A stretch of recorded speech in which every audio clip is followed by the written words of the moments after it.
যে কোনো মূল্যে আমাদের বিএনপির প্রতিটা নেতাকর্মীকে আমাদের ঐক্যবদ্ধ থাকতে হবে।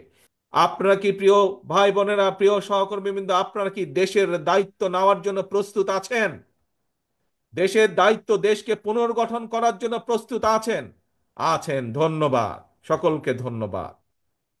যদি এই দায়িত্ব আপনাদেরকে পালন করতে হয়, যদি এই দায়িত্ব আপনারা সঠিকভাবে পালন করতে চান, তাহলে সবচাইতে পূর্ব শর্ত হচ্ছে, 1 নম্বর শর্ত হচ্ছে, তাহলে আমাদের সকলকে যে কোনো মূল্যে ঐক্যবদ্ধ থাকতে হবে। যে কোনো মূল্যে আমাদের বিএনপির প্রতিটা নেতাকর্মীকে আমাদের ঐক্যবদ্ধ থাকতে হবে এবং ঐক্যবদ্ধ থেকে দেশের মানুষকে দিক নির্দেশনা দিতে হবে, দেশের মানুষকে পথ দেখাতে হবে, যে পথে আমরা গেলে দেশের সমস্যার সমাধানগুলো করতে পারবো। এবং বিএনপি হিসাবে দেশের মানুষ আপনাদের কাছ থেকে এই প্রত্যাশা করে, এই দায়িত্ব প্রত্যাশা করে যে বিএনপি ঐক্যবদ্ধ থাকবে।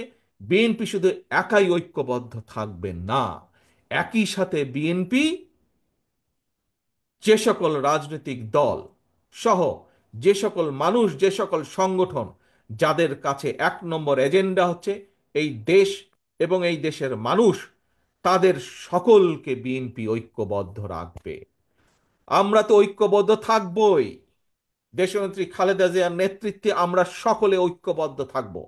একই সাথে বিএনপি হিসাবে আমাদের দায়িত্ব হচ্ছে দেশের বাকি সকল মানুষকে ঐক্যবদ্ধ থাকা। এই যে দেখুন, আপনারা আজকে সকলে মিলে ঐক্যবদ্ধ হয়ে একটি সম্মেলন অনুষ্ঠানে একত্রিত হয়েছেন।